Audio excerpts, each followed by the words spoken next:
Earlier this morning. Now we've seen that heavy rain, which has arrived here in the Stonewall area. Then it will be moving into Johnson City and eventually through places like the Pernaus Falls Park and then into Lake Travis, which will rise significantly as a result of the flooding. Again, now that we've loaded the data in, you can see the 3-hour loop. We've been tracking this.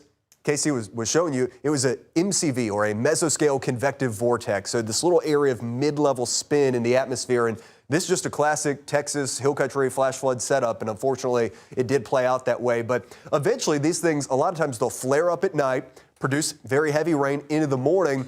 But eventually, it starts to rain itself out. And it looks like that is what is happening at the moment, where this is much lighter rain now over Mason, Llano, and Gillespie counties. But with that, I want to show you how much rain has fallen and do a little bit more of a detailed radar tour here. So let's zoom in across the hill country. So again, this is lighter rain at the moment in Fredericksburg, out towards Harper, into Mason, into Llano County. A few little downpours out here, but this is the main area where we've had problems. And I want to show you why. We'll switch over to the radar estimated totals so far and look at this bullseye. So this is over the past 24 hours. I'm going to queue up some of these numbers for you. And look at this. We've got, well, that was the road name. That's not the part that we want there. But we've got rainfall totals that are in excess of 12 inches in this area. Here, we'll zoom in a little bit closer so we're not getting the road there. This white color, look at that, 13.6 inches of rain. Another 13.6, and then these heavier totals that are maybe not quite as high, but still anywhere from 8 to 12 inches of heavy rain that went into parts of Gillespie County. And it's been this area. So this rain down here near Kerrville went into the Guadalupe River, which flooded. And then this rain up here in Gillespie County went into the Pernaus River, which has been flooding. So it was right on that like delineation point between those two watersheds, and both rivers ended up having significant flooding.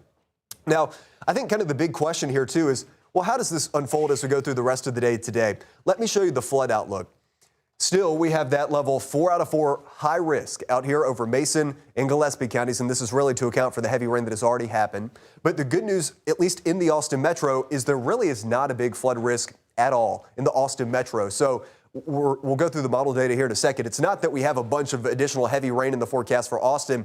Now we're kind of dealing with the heavy rain that has fallen and the river flooding that is resulting from that. So let's go into a little bit of model data here. This is going to be our high-res graph model. I have not looked at this new update, so we'll go through this together. And if this one doesn't look realistic, then we can switch over to the HRRR model, the main two high-res models that we look at. What we're going to see, though, is that the trend, at least over the next several hours, is going to be a continued weakening trend as we go through the afternoon. It's been the same type of pattern that we've been following now over the past like 2 to 3 days now. So here's the data loading in. And it's actually initialized with rain a little bit heavier than what we've got right now. So let's see how this plays things out through the rest of the afternoon.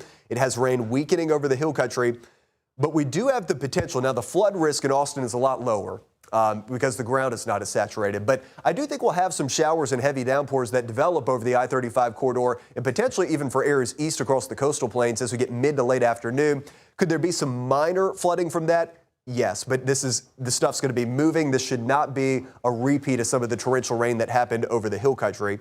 So let's keep going forward as we get into 5, 6, 7. Things are looking pretty quiet at this point. One of the things I want to watch, though, let's keep going into the later evening hours. Is it going to regenerate any rain over the hill country? And it does regenerate some showers and storms. Now, I do not expect any additional rain in the hill country this evening or tonight to be nearly as heavy as what happened last night and this morning. But we just got to keep in mind, even if it's an additional 1 to 2 inches of rain, everything is so saturated. So that's going to go straight to runoff, and we just don't want to exacerbate any of the ongoing flooding issues. So watch that into 9, 10 o'clock, into that type of activity. Much more hit or miss, but some showers and downpours will be a possibility across the hill country for this evening and into tonight as well. We also got an update to our flood watch here, and I want to share this with you. They have canceled the flood watch for the Austin Metro and I-35 corridor as well as Burnett County. So we are no longer concerned about the heavy rain and flood risk in the metro right now. Where we still need to watch things, though, is over the hill country. So they've actually extended this for Mason, Llano, Gillespie, and Blanco counties through noon on Friday. And that's to account for potentially some more showers and downpours developing later this evening into tonight. Again, this does not look like another round where we're talking, man, is this going to be another 5 to 10 inches of rain? It does not look like that. But just things are so saturated. We've got bad issues going on right now. So some additional minor adding to that flooding is going to be a possibility as we go into this evening and into tonight as well.